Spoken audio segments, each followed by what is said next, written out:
जय श्री राधे। पूज्य श्री सद्गुरुदेव भगवान के चरणों में प्रणाम।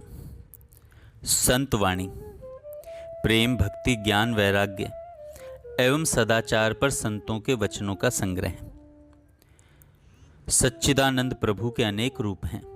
जिस साधक ने हरि के जिस रूप को देखा है वह उनके उसी रूप को जानता है। यह सारे रूप उस एक ही बहरूपीय हरि के हैं।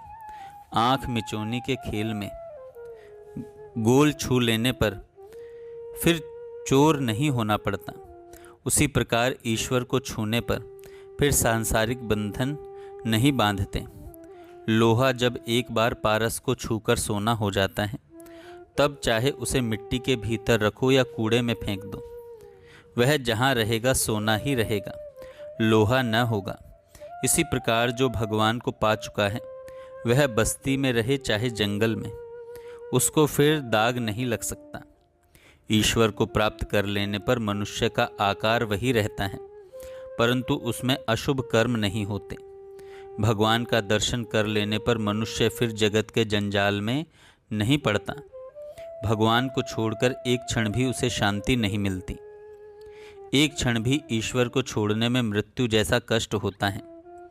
भगवान के पास जाने के अनेकों उपाय हैं, सभी धर्म इसी के उपाय बतला रहे हैं। हे मनुष्यों, तुम संसार की वस्तुओं में भूले हुए हो। यह सब छोड़कर जब तुम ईश्वर के लिए रोओगे तब प्रभु उसी वक्त आकर तुम्हें गोद में उठा लेंगे। भगवान को देखना चाहते हो तो माया को हटा दो। इस सत्य को धारण करो कि भगवान न पराये हैं, न तुमसे दूर हैं और न दुर्लभ ही हैं। जिसने तुम्हें यहाँ भेजा है उसने तुम्हारे भोजन का प्रबंध पहले से कर रखा है। जिसकी साधना करने की तीव्र उत्कंठा होती है भगवान उसके पास सद्गुरु भेज देते हैं। गुरु के लिए साधकों को चिंता करने की आवश्यकता नहीं पड़ती। मनुष्य देखने में कोई रूपवान, कोई कुरूप, कोई साधु, कोई असाधु दिख पड़ते हैं, परंतु उन सबके भीतर एक ही ईश्वर विराजते हैं। दुष्ट मनुष्य में भी भगवान का निवास है, परंतु उसका संग करना उचित नहीं। साधन अवस्था में ऐसे मनुष्यों से जो उपासना से कतराते हैं, धर्म और धार्मिकों की निंदा करते हैं, एकदम दूर रहना चाहिए। माया को पहचान लेने पर वह तुरंत भाग जाती है। भगवान साकार निराकार और क्या क्या हैं यह हम लोग नहीं जानते।